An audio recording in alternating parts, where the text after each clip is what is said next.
Come apart from chaos a while and dwell in the presence of God, who is our source of being. God calls us to renew ourselves and our life's purpose. And we gather with others who are searching. So let us worship together. Welcome to Community Camp Church. We are a forward-leaning expression of Christianity, but it is an expression of their faith as well. We welcome those who join us by Zoom. Thank you for taking the time. Announcements. Breakfast is coming next Saturday. Carol, you want to add to it? If you have flowers up front, feel free to take them home so you can enjoy them while they're still in full bloom. Okay. I registered you, both of you, and Shane for the January 11th meeting, and I wrote Mel for you for a Zoom, so I don't know what that means. So you should probably somewhere along the line get a connection for the Zoom. I don't know when, I'll have to find out. We'll probably have a clerk call. So might be able to work out by then. What is that date? January 11th. Wow. It's Saturday. Starts at 9 and ends at 3, something, which is later than I'm very obviously. Yeah, I won't be on Zoom for the first hour. It's supposed to be a business meeting. Yeah. I'm not really sure how it's going to be managed. I have no idea. Yeah, I have a funeral that day, so. Hey, I appreciate you taking the time.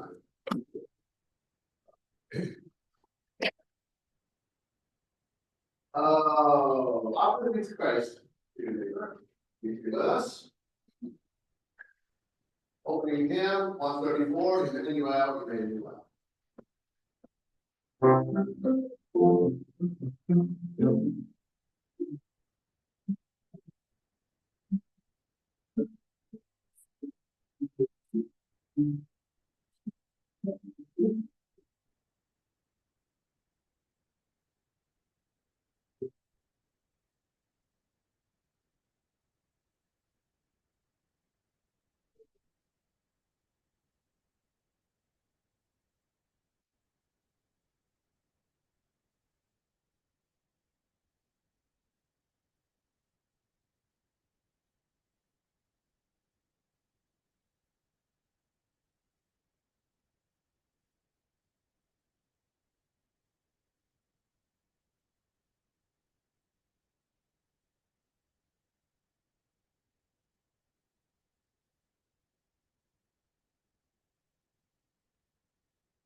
Of your own promise. Give us ears to hear, eyes to see, and a heart to understand. By diligent reading of your scriptures in the holy offices of your church in private prayer, to hear, mark, learn, inwardly digest, and thoroughly obey. To hear your word by the kindling of the Holy Spirit, in the seeking, reasoning mind, and hungering and thirsting heart, in the womb of the soul. To hear, O Lord, your word, not the new, but the true, not the partial, but the full, the final and the eternal. To hear, O Lord, with all your saints and servants, not only hear, but keep, and bring forth fruit 30, 60, and 100-fold. In Jesus' name, amen. Hymn of praise, 155.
Fun this passage today, because the last passage of the year.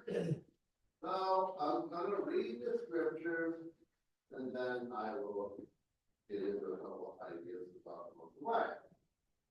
So I'm gonna read, this is an electionary, you have to look at why I chose the scripture, it's an electionary, so I needed something to, look for the message title, oh, that's what I did. And it'll work, it's fine, a lot of times it works very well. So it's the story of the goats and the sheep. And it's in Matthew 25:31 to the end of the chapter. When the Son of Man comes in his glory and all the angels with him, he will sit on his glorious throne, and all the nations will be gathered before him. And he will separate the people one from another, as the shepherd separates the sheep from the goats. And he will put the sheep on his right and the goats on the left. And then the king will say to those on his right, come, you who are blessed by my Father, take your inheritance, the kingdom, prepared for you since the creation of the world. For I was hungry, and you gave me something to eat. I was thirsty, and you gave me something to drink.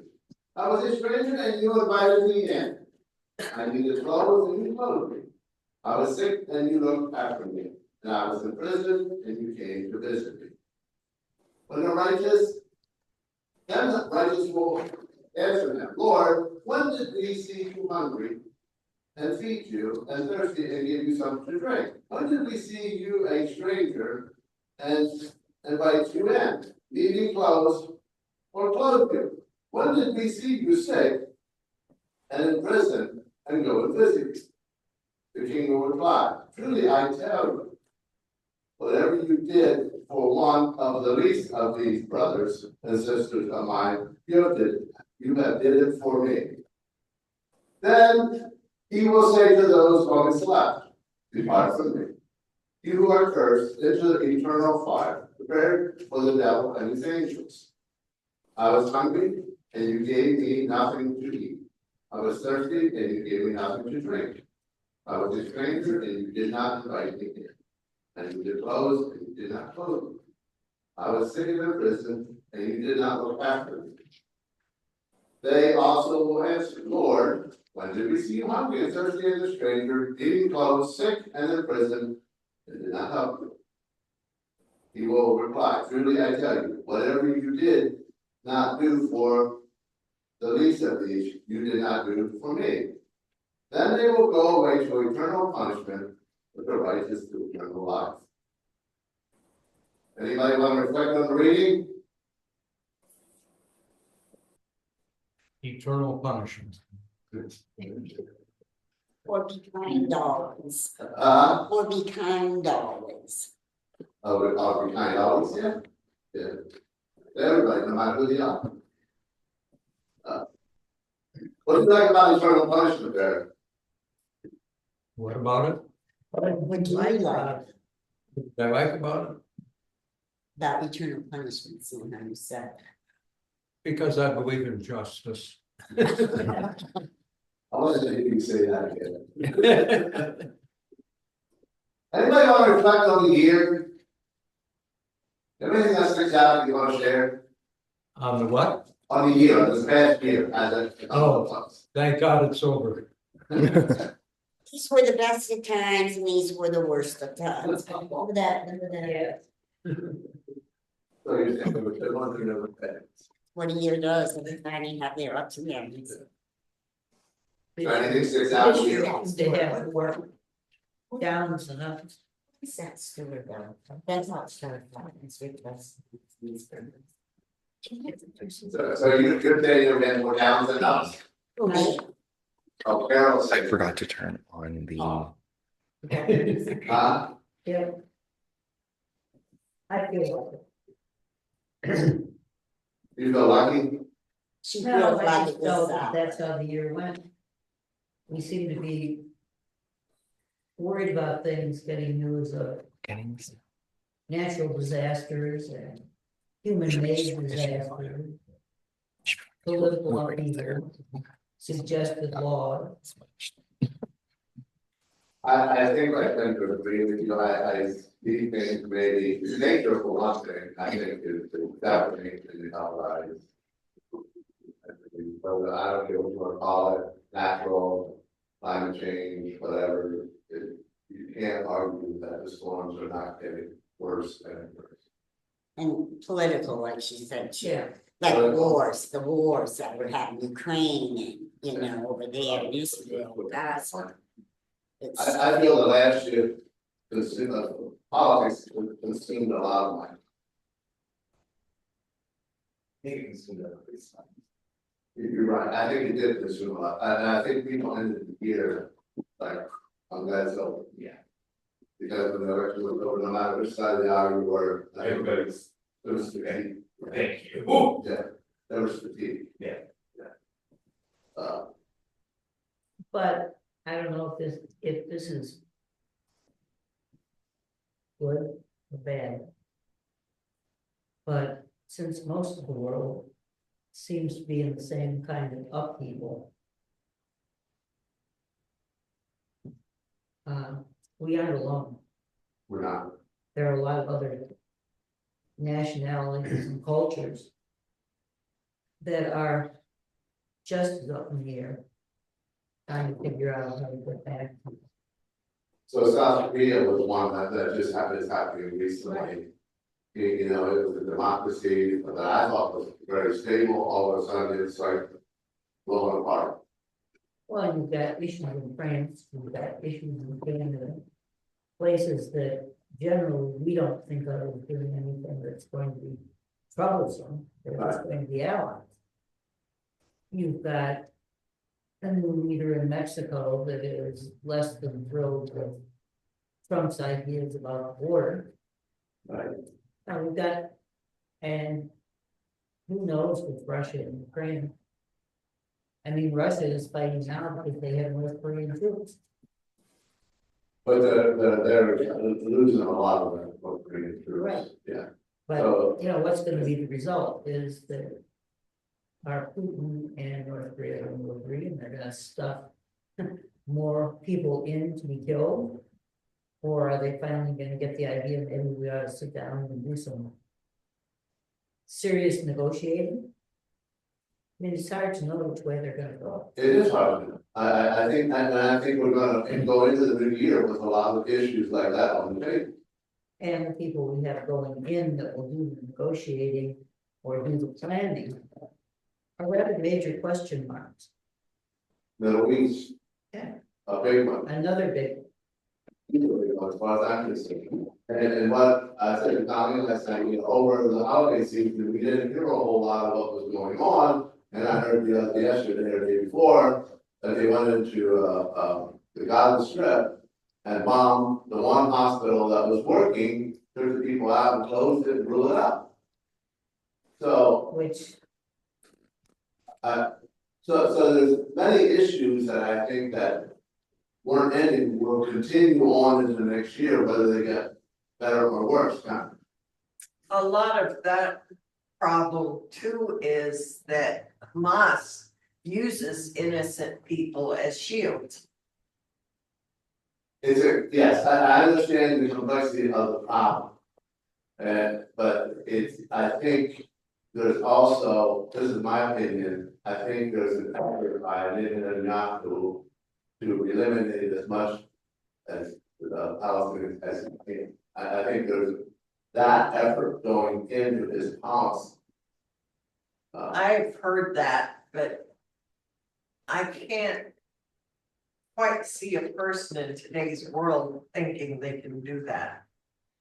Lots of people in past history who have done that and continue to do that. and as a Jewish person, he looks at the world through the Old Testament, Yes, and that gives him a lot of leeway. yeah, it gives him a lot of authority to, and whether or not he's gonna survive it or not, or accomplish it, I think that is his. And I know people who are pushing for him to do exactly that. Broad swath, yes. It's, part of the problem is they're only a generation away from World War II. From Hitler trying to eliminate them. They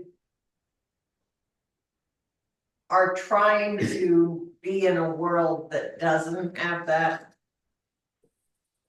But if they're going to try to be eliminated again, they aren't gonna allow it to happen. Well, you mean eliminate the Jews? Okay, but they can't eliminate everybody else either. No, Genocide is it isn't, genocide. it isn't right, and he should stop. But you So can if- see it from their point of view too. They're trying to basically. They're not doing a very good job of it, but their idea is to eliminate the Jewish people. So there's two factions, I understand. There is that effort that they want to push Israel out to the sea, and they want to push everybody else out to the sea. So, so the Syrian thing adds another complexity into the whole issue. So how fast will he move north because of the Syrian issue? We have to find a solution that allows both to thrive. But since they both want the same piece of ground, we're at a standstill. Most of the world is. We cannot make them come to the table and agree to peace But when the piece on both sides says, I want this piece of ground. so if you were looking at the world now and you would say, where would World War III erupt? Because there is this idea that we are on the verge of World War III. It's already erupted. It has. We just haven't joined in. But when the Canadians are in crisis, you know that the world is in trouble. See, I haven't heard the Canadians being in crisis. What do you mean by that? Yeah, I'm not sure of their crisis is too strong a word, but. There are some of the, what do you call them? They're not states. Provinces Yeah. that want to secede from Canada. And which ones are them now? I know Quebec doesn't want to do it no more. I don't know, to be precise. I just heard that there were several. Is that why the idea of the next incoming president wants to bring Canada into the United States? I mean, is there things that I'm not aware of that are happening in Canada? He just wants to control more. I And didn't really I didn't really grasp the idea of why that was one of his ideas. I thought his idea was if they seceded, they were going to be vulnerable to invite them in So they're not gonna break away from England? from Canada and England, yes, Oh, that's the issue, I think. that was the I didn't issue. hear that, but. I don't know, that, I'll have to do a little more research on that, the failure on my part. They have some internal disagreements. And they think their prime minister is too middle of the road. So they would like to change, vote his government out and change change the person in that office. And Trump seems to see that as a possibility for our acquiring Canada, which I have a little trouble believing. So Trudeau, who's is a second generation family, is a premier. So they consider him to be too moderate in the middle. So is that what we're doing in this world, dividing from the goats and the sheep? Are we moving in that direction too far? Don't you think? Yeah. I mean, I'm hoping against hope that that's not the case, but I do see, some of the European countries going right, farther right, they're moving in that direction, the right movement. I don't know, I think there is getting to be that divide in the middle, more than what I want to see. The thing is, there are those that want to have peace at almost any cost. Which is a fine idea, but some of the costs are too high. There are others who want peace only on their terms. And none of them are coming to the middle ground. Once burned, twice shy. It reminds me of a time. It was a bitter winter, sleeting, miserable out, and we had someone knock at the door. A teenager soaking wet, said he got separated from his companions. Needed to get a phone to call out, that was before cell phones. And to get someone to come and get him. Well, yeah, I invited him in. I helped dry him off. Had him sit down near the fire to get warm. Let him call, though it was long distance. And let him wait for his person to come. Well, they didn't come, and they didn't come. And then this was evening already, and by morning when my husband had to go to work, he said, you can't leave him with the children in there. I said, well, I'll stay right here till his people come. Next thing you know, my dad's coming and the police, and they chased him because he had escaped from a work release program. So I'm willing to help people, and I kind of overlook some of maybe the warning signs that were out there that I didn't see. But it's a problem with most of us. We see what we want to see, and we don't see what else is going on. It's true, I think it's true. I say that often, we see what we wanna see, we hear what we wanna hear, we just do. So the scripture reading says, when did I see you, without those mouths? So the effort of what you put was an honest effort to help this person, and it turned out okay.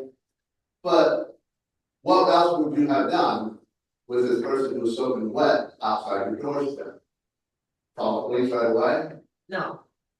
I'd probably still do the same thing, only if the ride didn't come within an hour or two. I'd be doing something instead of waiting all night, but So I see that ability or that desire to try to help the stranger, as we were talking about here, as being, we're more and more cautious as time has moved on.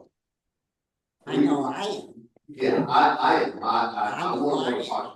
I think everyone is. Yeah, I think that has escalated. Because there's more and more people who are out there to try to take advantage of it. So our goodness, even though we put forth the best effort that we can, turns out not to be harmful to us. And I know I am much more reluctant to help somebody at a truck stop or what have you. I just, you know, I'm just not gonna give money out. I will say, okay, you need some gas, let's go over buy some gas. You need some food, I will pay for your meal, which doesn't happen very often anymore. Because I think there's an awareness of people traveling and want to prey on people in truck stops, in restaurants, in various different things, and the police come in and take them away. For whatever reason. Now, is that right, or is that wrong, or is that a negative to our society? Or is it just a product of where we're at now? It's a product of where we're at now. Social norms Right. have broken down significantly, especially in the last 10 years or so. And And you don't even have to leave your home, there's scams on your phones, you know, and I've gotten a couple of them calls that would say, Grandma, I need help. yeah, And we watched that movie, remember I told you I got a couple of them calls? Yeah, This is your grandson, I said, I don't have a grandson. the, I get them on my phone, I just don't pay attention to them. the other, I've gotten them calls twice. yeah, oh yeah, the other side of the coin is a woman, and Carol, I think, can probably speak to this much better than I, because I wasn't there, but basically, a woman came over when Carol and Marcy were cooking and asked if she could use the phone, is that right? She's finding someplace to sit while they were working on her car. That's right, she was finding someplace that was warm to sit while somebody came and worked on her car over in the bank lot, I guess. She No. had taken the car up to, I don't know which one of the shops up here. And she wanted someplace to sit, because it was gonna be several hours while they worked on it. And she saw me pulling in with, Matt cleaning. And came in and we said, sure, ours would be here cooking, we'd be here cleaning. Have a seat, feel free. So she kept us company for a couple of hours and came out to the kitchen several times to ask what we were making, say it smelled good, and etc. And when she left, we offered her a ride. She said no, she liked to walk and she was gonna walk up to the garage. And then she gave me a folded bill and said, I want you to have this for letting me stay. I said, well, you don't have to do that, we're gonna be here anyway, you know. There's no reason to. She said, no, I wanna say thank you for your being so welcoming. Did anything. And I stuck it in my purse. And then went home. And took it out of my purse, put it in an envelope, and give it to Mel. And discovered it was $100 bill. So, So what are you trying to say, you know? Why she was thankful enough to turn over $100 bill for getting to sit there, talk to us a few times, etc. I mean, Well, maybe she thought like in this world, there ain't a lot of kindness or people, maybe she thought, it's well, great to But I see mean, that, I mean, I don't know, I thought it was gonna be No, rude to. no, it was not, you know, usually you end up with somebody trying to Rip you off. Or something came up missing or something, yeah.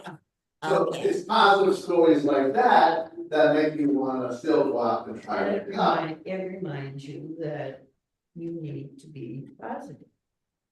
Yeah, Those people are still in the world. And people who will be thankful for your being helpful are still in the world. And all the rest of it, I mean, it's very standoffish.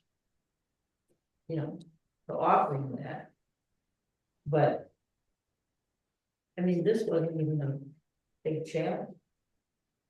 so the gentleman the other month or so that we helped out as he was traveling, Right. so. We didn't really know, other than what this guy said, he was traveling somewhere out west, Minnesota or something, Somewhere, somewhere. That is the And, Midwest somewhere. yeah. and he ran out of money, and he needed first of all, he needed a motel. So then, No, he didn't really say he needed a hotel. he said he needed money for a motel. A Is place. that what he said, Bob? I don't really think I- he said It motel. wasn't clear to me. He was soliciting our help in some fashion to get Back out there. west. Yeah, And when but you he told probably me to thinking, pick him up, he said, well, I really didn't want a motel, I want gas yeah, to get out there, because I don't think he really said to a motel. so then why didn't he just say, I want some gas money, I'm running out of money, and I need gas money? Well, We ended up helping him quite a bit, enough getting moving for sure. But we have no way of knowing other than we gave in goodness of our heart and, and I'm sure we're blessed by it. And we don't have no idea the outcome. no, but I did look at his license plate, and wherever he's headed, that was the license plate, so. He was. So I think he was, he He really was did, trying to get home. yeah, The point is, we don't know. right. Right, so sometimes you have to give help not knowing the outcome. Yeah, Uh, and that's what Connie's experience suggests. Yes. But, as you said about the social norms and the nets are seeming to go breaking down, and there's less and less where people can go to get help. So as that begins to happen more and more, are we gonna see more people in our streets? And then in the next year, how do we as a church or institutions look at that and say, okay, we can do this, this, and this. Or we can't do nothing at all. How do you see us, the world around us, not only in churches, but in the social order of things, how is society going to reach out and help these people? Are there just going to be a new class of people that are going to be hanging out on the street? Mansfield at one point did a better job than they do now. Their ministerium actually met. Now, they didn't have everybody in it, they had basically downtown church. They should have reached out a little bit, in my opinion, but that's beside. They included this. They did have arrangements with a couple of hotels where they bought so many vouchers that were available to somebody like that, where you call whoever was in charge of the vouchers and they notified the hotel. And they did some, they did some other things. Santa Socks had been done as a private thing by, I think it was 3 families. And they decided in September of one year, they weren't gonna do it anymore. So some of us decided it still needed to be done. So we kind of prodded, not too gently, our clergy and campus ministry to take over Santa Socks. And we've been doing it for almost 30 years.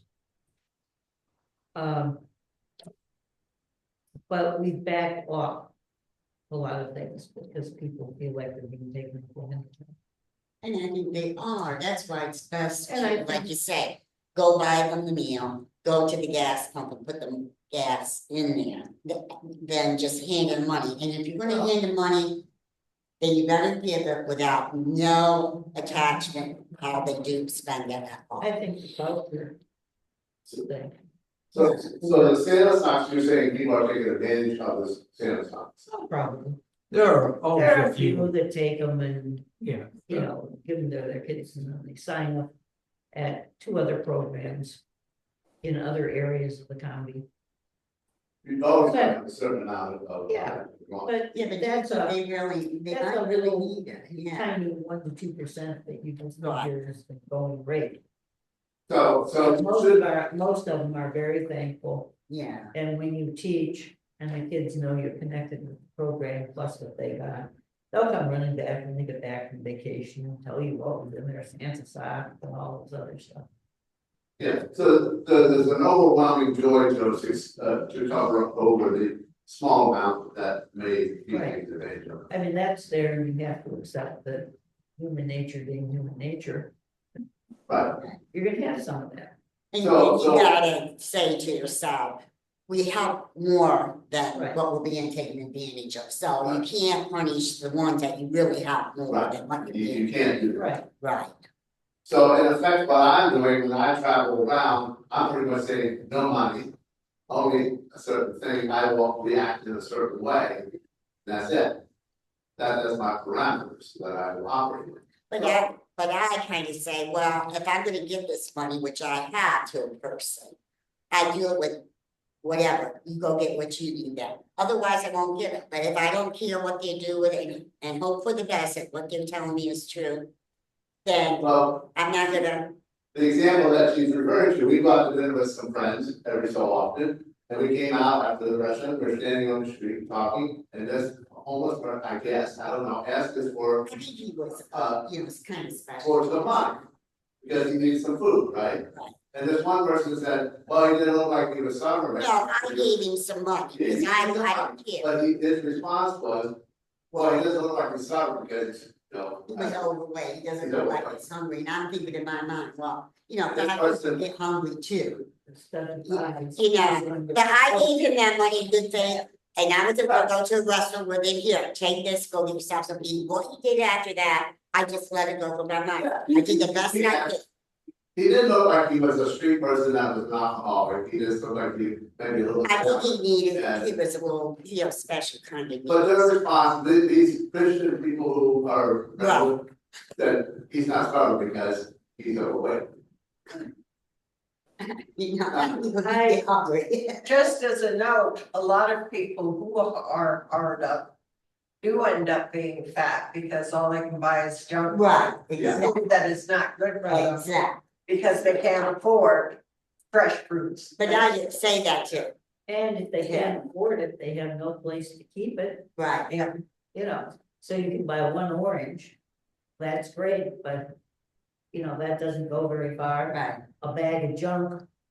Or a bag of sweet rolls goes a lot further than 1 orange. yeah. So are we as a society looking to try, like the community of Mansfield or what have you? Are we gonna be in the next year looking to try to come together and try to form something to help people like we once did? Or are we just gonna split apart and like we are now? On the ministerium issue, I think a lot of that, the fact that the ministerium basically is non-existent anymore. But I think a lot of that had to do with the fact that there are so few full-time clergy That is true. in They're town actually here. and that are actually here and invested in the community. So I don't think it's a case that ministers have become hard-hearted. Yeah, I agree with you, yes. So then maybe someone else other than the ministers have to pick it up and keep it moving. Well, that's, yeah, such as Santa socks and Right, those kinds of programs. I'm going to put in a plug. The homeless shelter. Who tries very hard when you come in. To help you have a goal. Before you leave. Technically, you're gonna be there for 30 days. If you have a goal, get a job, save money, have a down payment, you get a room. Move out in some place you can live and afford. We have a program where they have to give, so once they have that job, they can stay longer, they have to turn in a certain amount of their income. We build up the account to pay for the, you know, the extra month's rent. Basically, it comes out of 3 months' rent, yeah.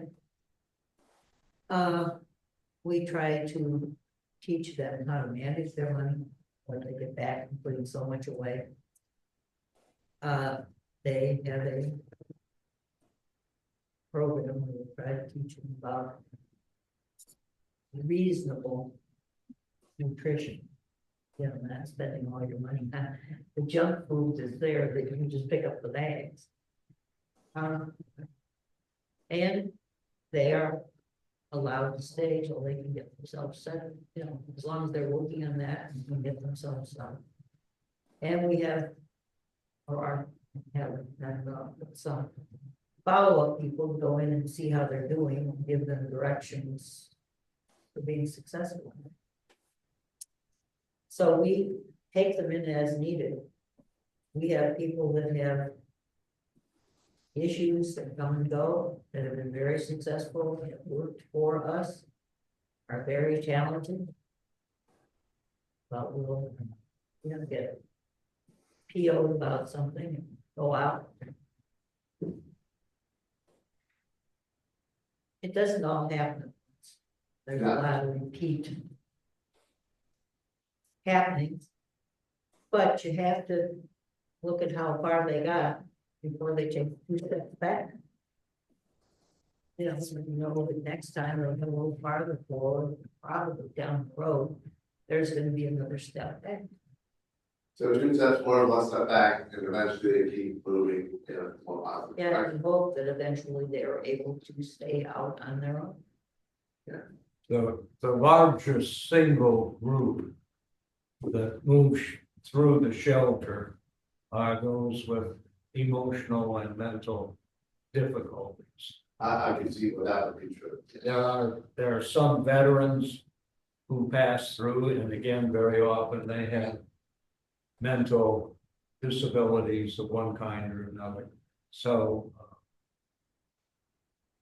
I don't know what I'm trying to say, other than the fact that they're not homeless That's deliberately or on purpose. They wind up that way. But Yes, I agree with that. I don't think they're purposely saying, I want to go be this way.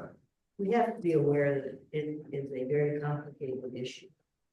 And it has become more complicated. And, you know, human nature gets tired of feeling like they're helping, but then the help doesn't go anywhere. It doesn't seem like you've accomplished it. So as we move forward as our society and our nation, we'll speak about our nation, are we going to look at care? Are we gonna fund more money into this mental health and healthcare? I think there is a flow over here that is, if you have the money to get the help that you need, and there is a lot of alternatives that are out there. But the people that you're talking about, there's not many alternatives for that person or that individual that's way down at the bottom to try to help them their way up. And we're sharing here. She would be telling you about the ones that she worked with in Baltimore Yes, that were veterans with multiple leftover issues from being in the military. And I think it's a sad commentary on our country, who we ask people to go dedicate a certain amount of time defending this country, and then they come back to the problem, and we say, going away, or we don't really care of them as much as we should. I think a person who serves in the military, who comes back wounded, which a lot of times they will, should have all the health care that they need. and they learn that most people don't want to hear about it. And don't want to accept the kind of challenge that they have to meet.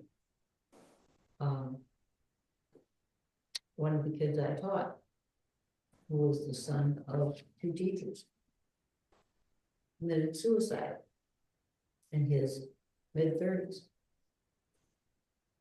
And that was the result. He was in the military, very successful. He was one of the first that drove drones, on missions.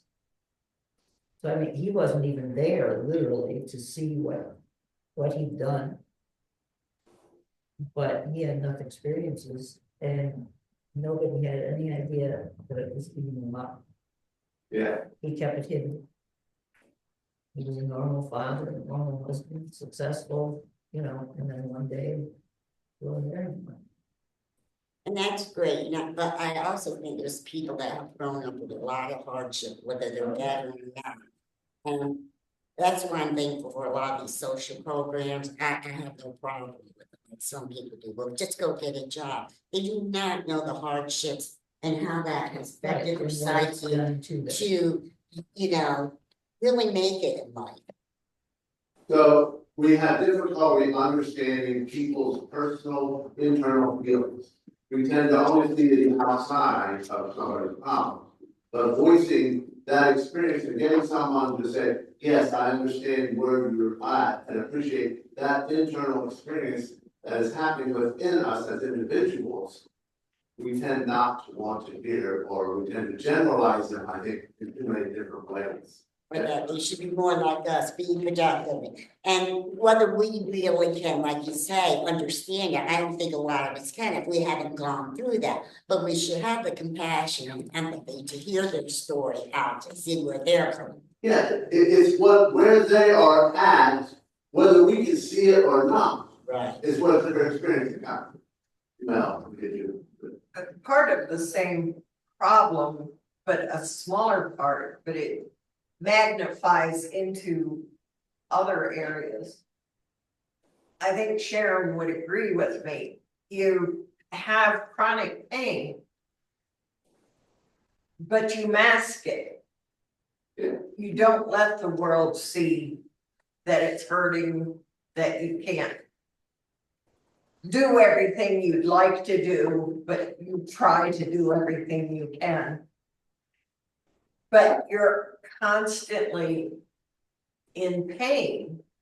And sometimes you just want somebody to see how painful you're at without being whiny or nagging about it. We gotta really look at people and say, this person needs some help, or he's in a lot of pain. Don't you know what I mean? I But don't we think tend do to that. hide it, Yeah. even Still up. people. Still upper left, Yeah, And it's hard for a lot of people to ask for help. It really, really is. And that's where we come in. That's a little bit more fortunate to say, hey, I see you struggling. Do you need any help?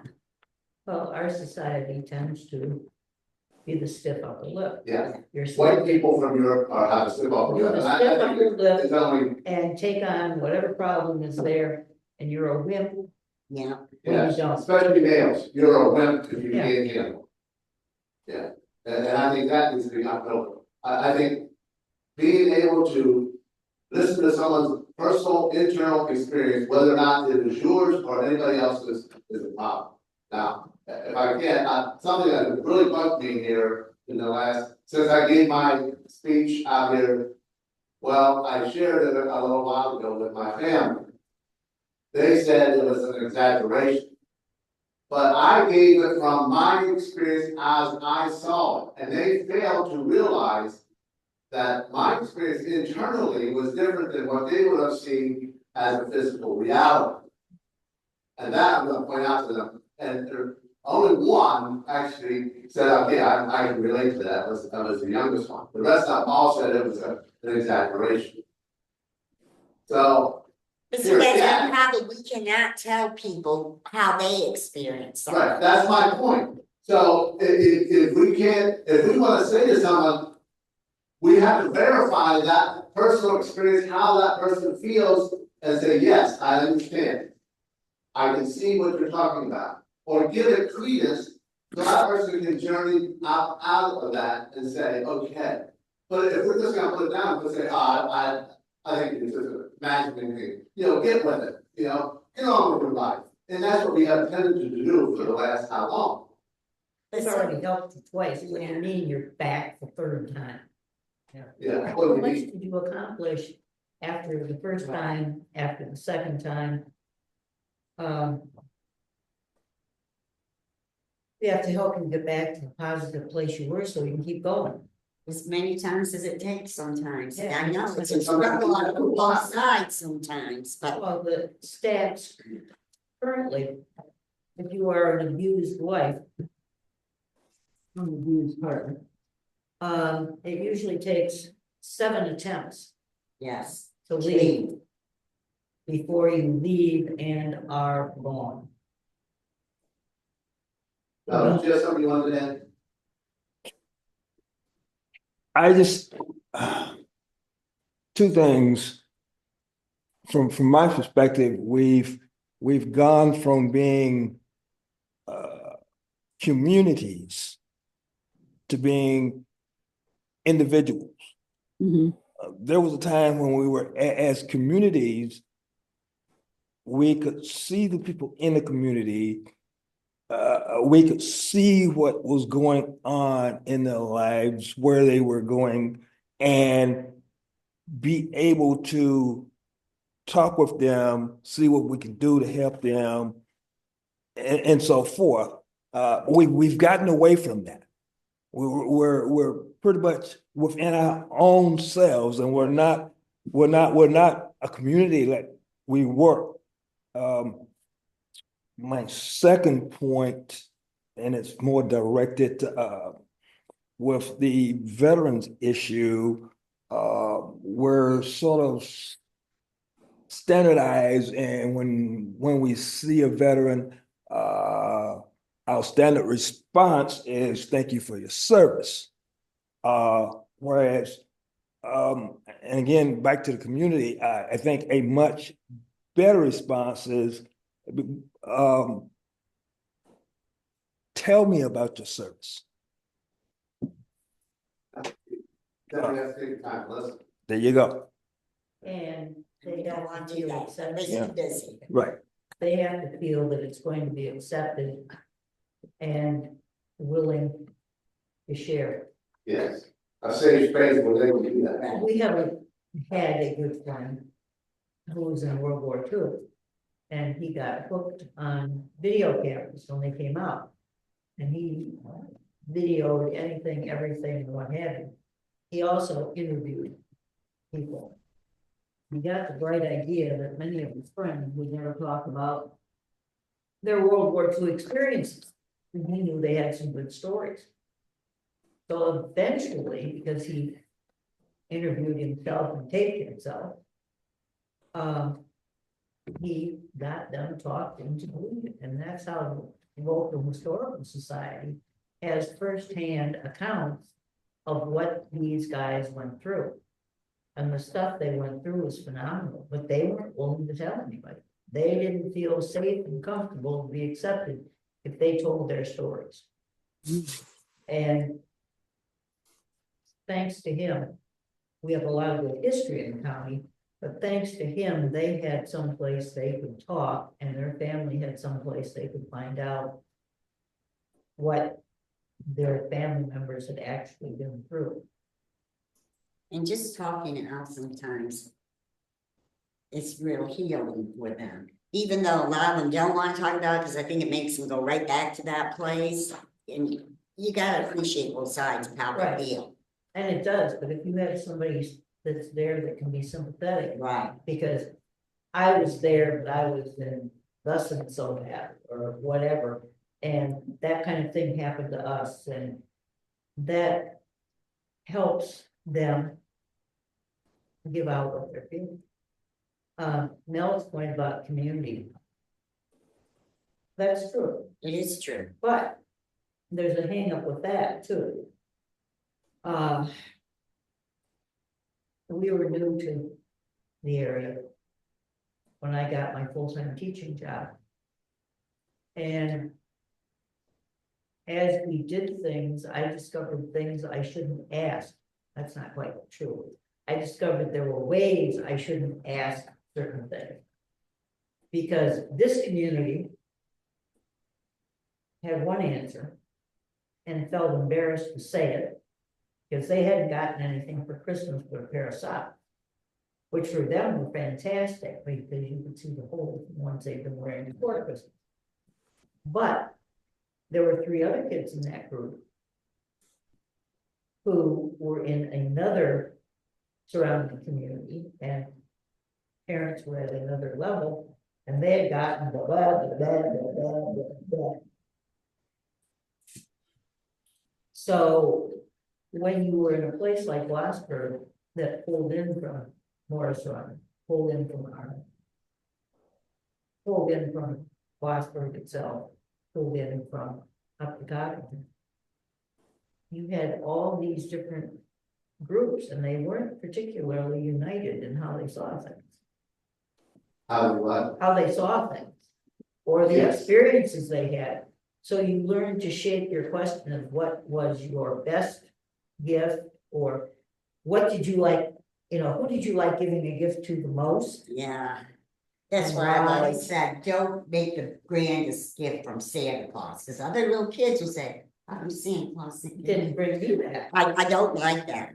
You know, that should come from, say, but yeah, that's another, yeah, that's But, another whole issue.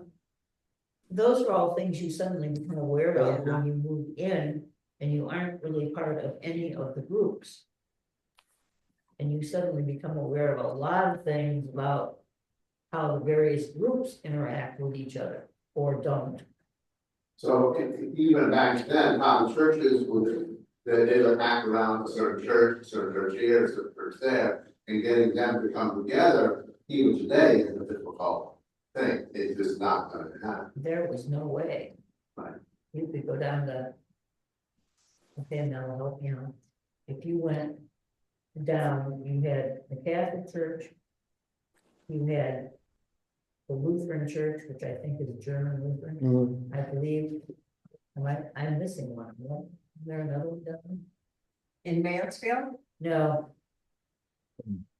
Arnold, Morris. Covington, Morris Run. Catholic, Swedish Lutheran. That's right, there was a Swedish. and there was a Mennonite. None of Yeah, them. see. did Seventh Day that. Adventist. That's Mennonite, yeah. Yeah. But none of them ever did anything with each other, as far as I know. Right. No, because your family always just stay with them English, they didn't want to associate with anybody outside of their group. Well, our church, not the, no, our church, because So, it's you going know. to have, so, I mean, the Catholic Church would be the Antichrist. And they taught that from the pulpit. Or just general public were the English. Yeah, everybody was English. English. What do you think you are? But you- So I think in some ways, as the church is disintegrating, maybe it'll rebuild itself in a way that is better, which would be great. which would be great, I think. I think next year maybe, or the next year. Or sometime, I think spirituality and religion will always be with us. It's just gonna take another form. I think people who don't attend church are not heathens and non-believers and what have you. They just believe in a personal way, and they haven't found a church or a group that they can associate with. And that's not always on them, it's sometimes on the No, church. sometimes saying. Yeah, I think. Stomped on sufficiently for having ideas that don't quite fit in the box correctly. Right, Yeah, you're forced to fit it in And- a. So when you accidentally open your mouth and you didn't fit in the box, why? Moving right along. So we have reflected quite well on the past year, so I don't think we have a lot of time left, do we? I think this sermon was reflection time. Yeah, that was, and I can do that, but you know that when I said it was best of times or the worst times, was from Charles Yeah. Dickens' Tale Two Right, Taylor, Cities. Which I always Right. remember that, I mean, and I guess you could say Or that the probably other about one. every year, you know, but. The full thing of it was pretty interesting, I just read it again. It was like the age of wisdom, it was the age of foolishness, it was the epoch of belief, it was the epoch of incredulity. It was a season of light, it was a season of darkness, it was the spring of hope, it was the winter of darkness. So there is this duality that's constantly in flow and in flux. And that's the duality, yeah. Alright. I did wanna say one thing, and I wanna ask a question, if I may, quickly, I want you to think about it. The use of AI. Now, I'll be real quick about, and I wanna talk about the next subject. Because my computer that I bought several years ago, I did not like, I did like, until my family came over and showed me how to download an app into it, which I like very well. Now my new computer is very friendly to me. Our dog, I said that was very good day, yeah. But it has an AI in it. And some of what I wrote down here, which we will get to next Sunday, I used AI in the beginning of it. So my question is, I'm gonna leave you with is, do I have to, is it right for me to use AI to help me and aid me in writing something? It isn't like it's gonna write everything out. If I have a new idea, like goats and sheep as ideas, it didn't have nothing to say about that. But you can take a text that I write and put it over there and it'll clean it up and make it much better, it will make my message better to relate to you. Or you can ask it, give me a story with this, and it will do it. So my question is that cheating on my part?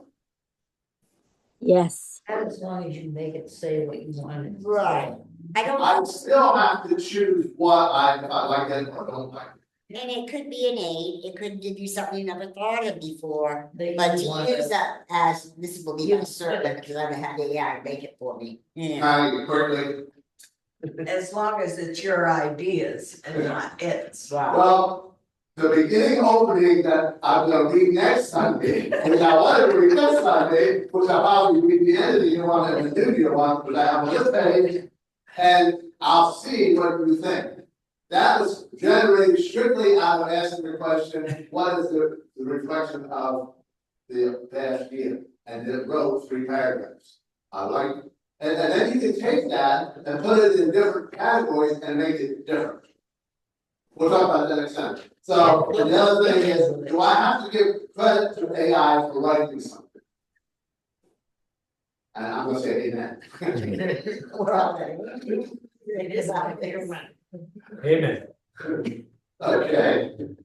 Josiah will play not that far from Bethlehem.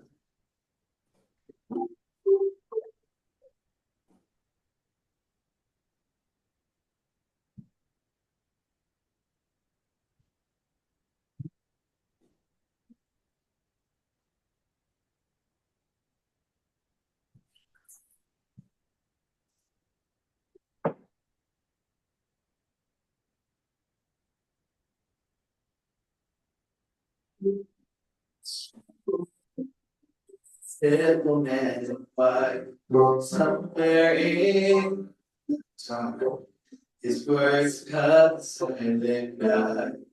Take my hand, that you carry is not slow. It seems the road is long. We're not far from that land where all our hope and joy can.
It's not. Indescribable gift is not you. It's too wonderful, the words Jesus laid down his life, so we could be translated from death to life. We are so blessed, Jesus redeemed us from the curse, and set us free, to live for you, and live for you. Amen. You may be seated.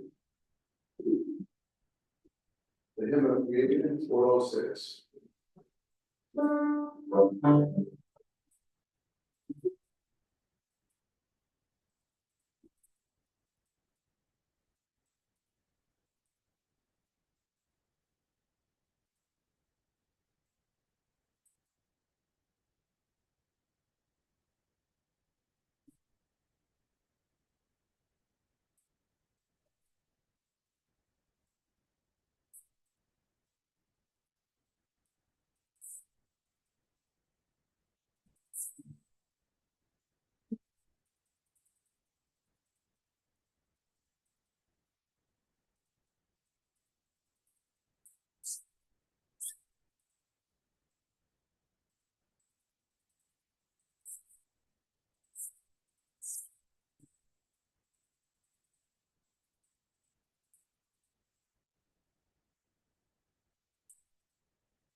We have a transforming friendship.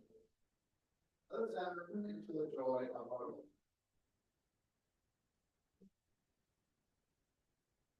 And on the night when Jesus was betrayed, he lifted up a loaf of bread and he blessed it and he broke it and he said to his disciples, "Eat all of it. For this represents my body, broken for all. Thank you, Lord, for the blood of life. They are sent to forgive them."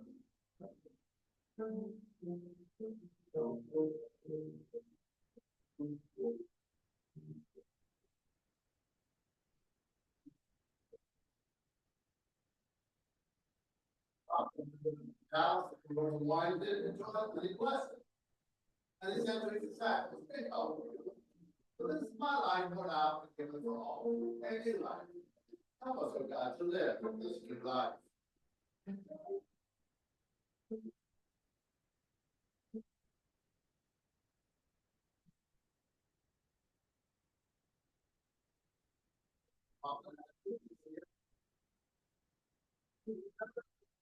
God's witness in some persons. Share this building out. Not the big out. So the time we think it, and be fine. Praise the Lord. Amen.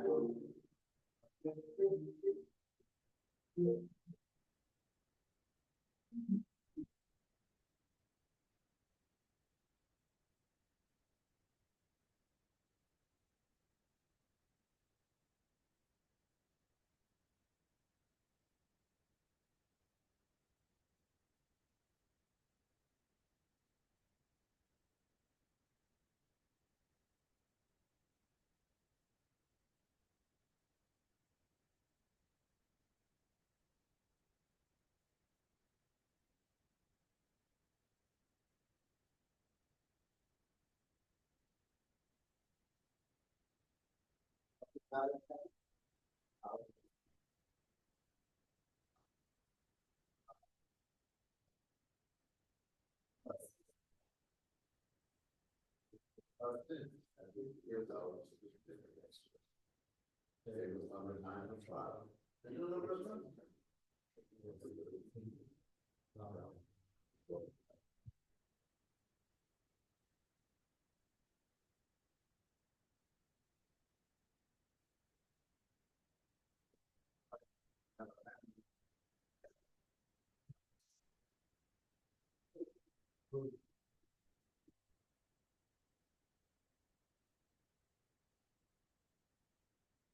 Always I'm thankful for my children, grandchildren, great grandchildren. And Levi. Prayers for the family of Peggy Wilson who passed this last week. Peggy who? Wilson.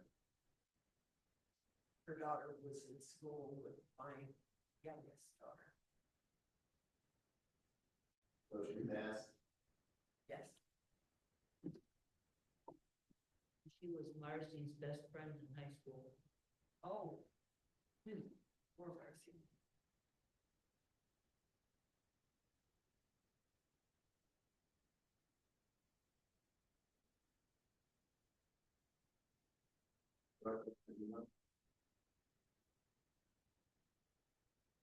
Saturday.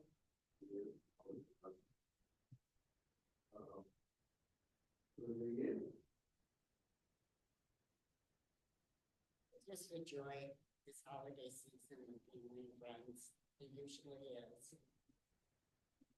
And it's over. It's always interesting. Always interesting. You still gotta pack everything up. What's that? You still have to pack everything up, so. Yeah, it's always a dread. It's always turned out wonderful, you know, it's just all the busyness of it, but it always turned out pretty good. During another occasion, this on a bad day. Dick, I think I heard from Dick. Sharon was on Zoom. Sharon was on Zoom. She had texted last night, she was having a headache. So she figured she'd try to be on today. And there seemed to have been cars of Dick's from his family, so. And Autumn's here, yeah. Yeah.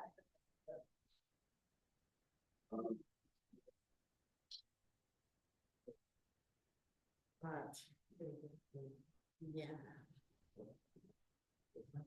Shirley had a bad couple of days, she got tonsillitis. Tonsillitis. Yes, Sure. Shirley. Wow. Well, Sharon was with her, helping her out, getting her settled with meds and what have you, and she was a whole lot better after she got them. So she's on the upswing, but she had a rough couple of days. I had a big conference on the virus.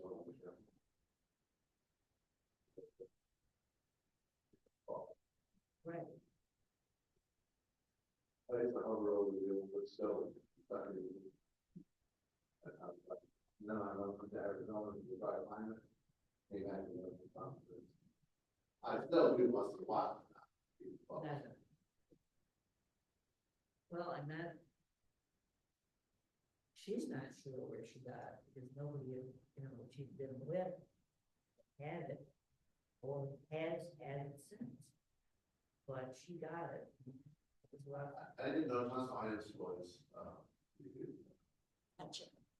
I don't know, yeah, something we catch. I have no idea. She doesn't have gas in her, on the way on or something like that in the house. They were, So does she have natural gas? I think so. Usually for me, it was always like the dust or dirty air or something that made my house was fire. As I said, well, at Shirley's, it isn't anything that she has invested in or. We know that. It's true. There's a truth to that. You need some germs and bacteria. You can't be too still. So, Was she outside for a while?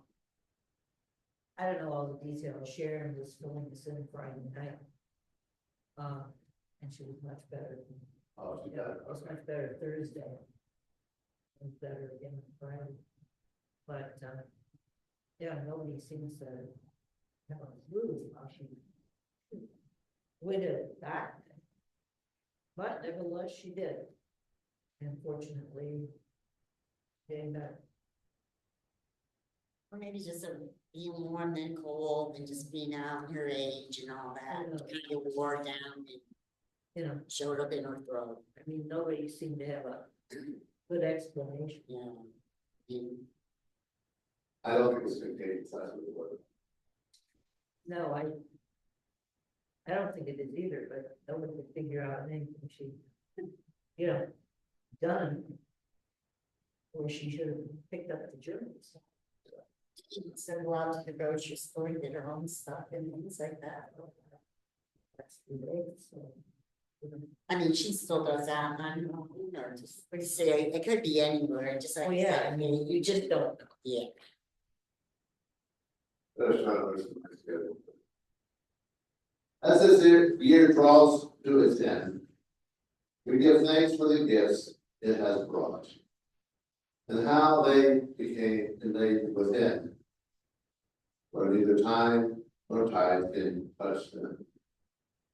The days when the veil lifted, and the soul could see the light, when a quivering caressed the heart, in a sheer exuberance of being here.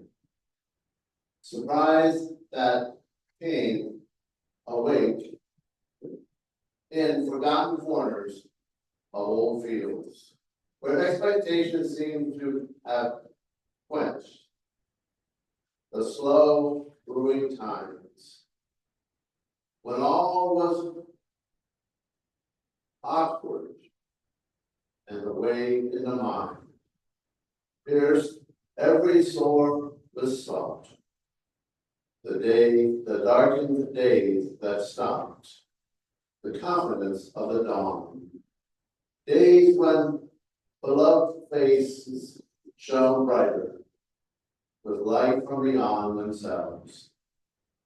And from the granite of some secret sorrow, a string of burdened tears loosened. We bless this year for all we've learned, for all we've loved and lost, and for all the quiet ways that brought us nearer to our invisible destination. Thank you, God, for these words. As this year comes to a close and a new one begins, we use the marvelous celebrations. The old year that had blessings and sorrows and what life brings. But help us to look to our past, reflection, and see the good that has been lifted up.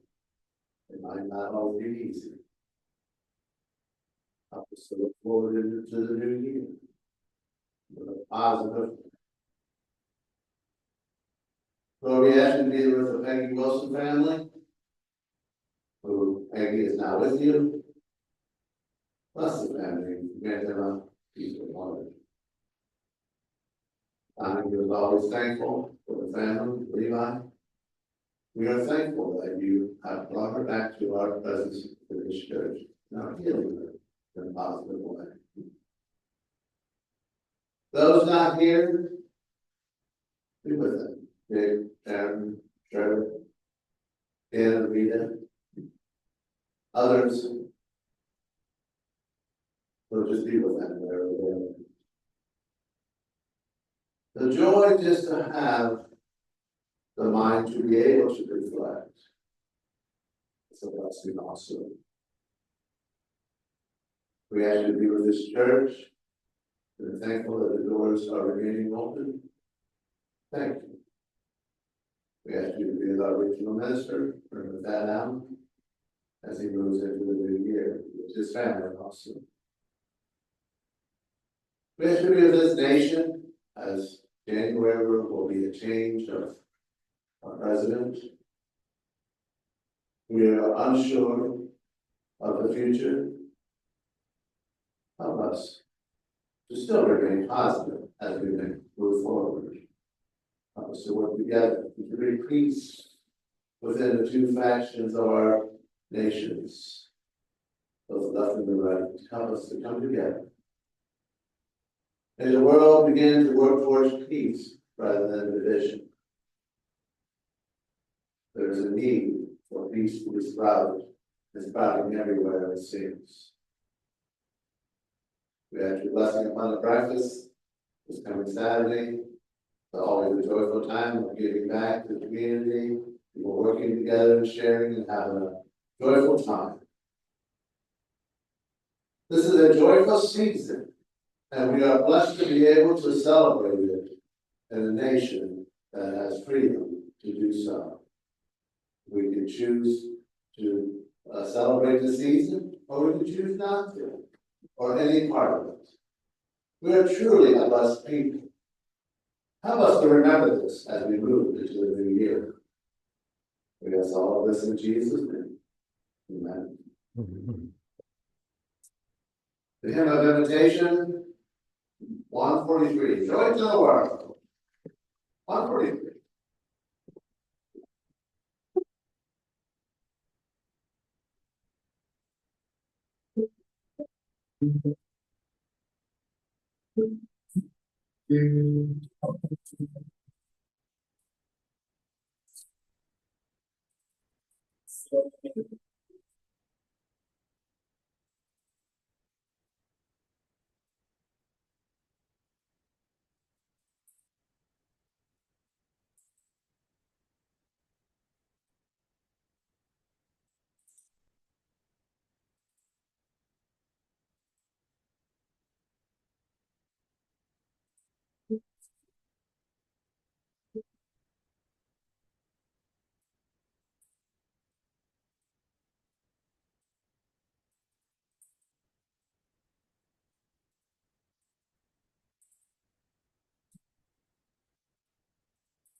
God's face shine upon you and be gracious to you.